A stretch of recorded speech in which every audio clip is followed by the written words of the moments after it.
You thought this was a Johnny Boy Lemon story, when in reality, it was not! Hello, ladies and gentlemen, as always, I'm your host, AirsoftAL. Welcome to another Media Reviews. Today, we are taking a look at a Mass Effect story, and one that, I'll be honest, is actually kind of cool. It combines a lot of elements from other stories, and does it in a way that makes a lot of sense. I say this because, legitimately, it's entertaining. The story itself is called Mass Effect, The Iron Heart of Man. I may have said that wrong, but it is a 35-chapter story that I read constantly and religiously. I enjoyed it heavily. And the reason I enjoyed it is because of the elements presented. Before every chapter, and I've got to get into this, before every chapter, there is always a interlude or some sort of excerpt from either a documentary, an interview, or even a biography of certain characters that we follow throughout the story. And we get little insights into what's happening. Now, some could say this is a spoiler, but me personally, I don't. In my opinion, this is a great world-building device, and actually gives glimpses of what's happening in the future, or what is going to happen in the future of the story. Not only that, but there's even a full-on interlude chapter, which is a full documentary.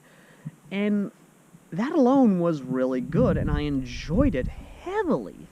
It was very entertaining, I cannot stop using the word enjoyable, because that's what it was. It was enjoyable. Through and through, each of these 35 chapters, I enjoyed. Just all of it. Not only that, but the weapons used by humanity in this are not the same type of sort of Mass Effect accelerators. In reality, they're basic gunpowder-based bullets. Now, I say gunpowder when in reality it's a more advanced version of gunpowder that actually does have our bullets have a much more punch behind them. And it even goes into explanation as to why gunpowder-based, or at least a type of propellant-based projectile is a lot better than a Mass Effect accelerated railgun-based projectile, because of the kinetic barriers and the shields that are used on personnel. And this is something I'm surprised no one's actually really explored. The kinetic barriers used are designed and calibrated for a certain speed of projectile. If you fire something that is slower than that projectile, then it is going to bypass those barriers. If you fire something that is faster than that projectile, then the barriers will calculate it and basically understand it.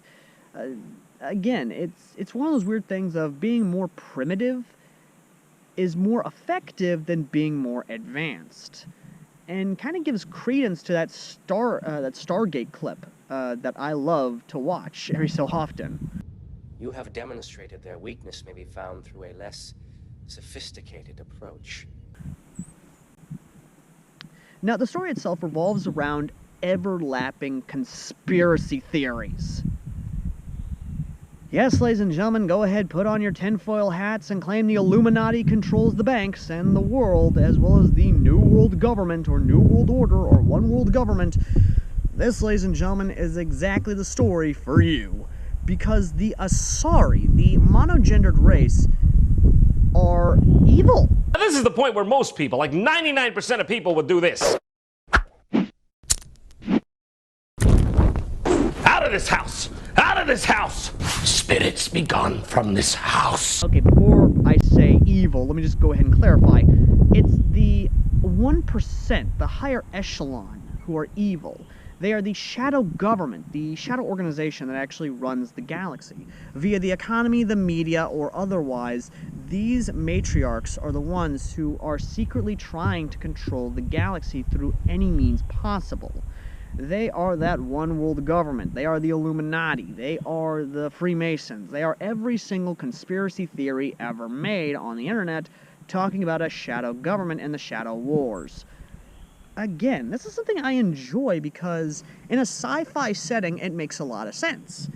And while, yes, it does make a lot of sense in a more modern setting as well, in a sci-fi setting, it just makes way too much sense. Now, it's not to say the other factions aren't given a spotlight either.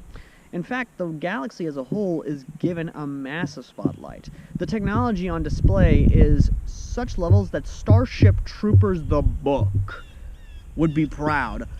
Not Paul Verhoeven, but the author of Starship Troopers would be proud of this. And again, I just enjoy it. I really do. And I don't know if it's just me, but the idea of humanity first is also on display here and is basically beaten down. The idea of being a xenophobic, isolationist type society stagnates a society and causes it to be completely and utterly devoid of advancement and progress, and is addressed in this story. So for those of you who are of the humanity first movement or the human only movement, this story is not for you and will probably piss you off. I don't care. It just proves the points that humanity first cannot survive at all without any form of progress or any form of commerce or any form of any sort of anything in terms of advancement and basically advancing our place in the galaxy. Now, the characters as a whole is where this story shines, because we not only see the characters from the main game series, but also Andromeda. We even see the Andromeda program, which is more of an ARC program. We even bring in the allies, which I'm not going to say who, but I will say that it is really, really good how they portray the Turians, as well as the Volus and the Elcor in this story. Again, the way everything is presented is just, I can't stop saying the word, and I know you're probably getting annoyed for it, but it's awesome. It is honest to God awesome how everything is presented, how it's all portrayed, how it's paced, how it's basically well written. This author knows what they're doing. This author knows how to pace the story and knows how to play with expectations. And my expectations going forward are already high enough. Because in the last chapter, chapter 35, everything is brought to the forefront. New allies are created, and the conspiracy theory and the shadow war that has been played between the secret organizations and intelligence agencies and counterintelligence agencies of the galaxy are now out in the public, which has now caused riots, caused civil unrest, military coups, even outright... if I have to use a historical context, which yes, this story does use a lot of historical context and even historical quotes, to the fullest, which I love. If I have to use a historical context for this story on the 35th chapter, which, by the way, is still not been updated, and I'm going to hope the author does update after seeing this review, the best example I can give of a historical context where this story on the 35th chapter is Operation Valkyrie, where the Wehrmacht and the actual German people who want to end the war fast try to pull a coup and take over Germany from the SS, from Adolf Hitler, from the Inner Circle. Again, that's what exactly this is. This is basically the author's version of Operation Valkyrie, where instead of them trying to kill off leaders and try and seize control and power of the government, the police, and the military, this is exposing the dirty laundry of every corrupt politician, military leader, council member, and economic partners to the wider galaxy. And I love it. This is what I live for in this kind of thing. This story has everything you could ever want. From military action to espionage to political intrigue, political maneuvering, and just more. There is so much of this story I love, and I recommend you guys read this yourself. And I hope another chapter gets published to this, and I hope it's not abandoned. I want you guys to go support this author themselves. I want you to go read the story yourself, which is all pinned in the pinned comment down below. And if you want to help support the channel, consider donating to the PayPal down below. And if you have stories similar to this, name drop them in the comments section down below. Let me know your thoughts of the story, if you've read this one before, down below as well. And if you want to join me and other authors who I actually review and talk to on a daily basis, link to the Discord down below as well. And as always, ladies and gentlemen, I've been AirsoftAL, and this has been another media review. And I will see all you lovely people in the next review. Until next time. Later.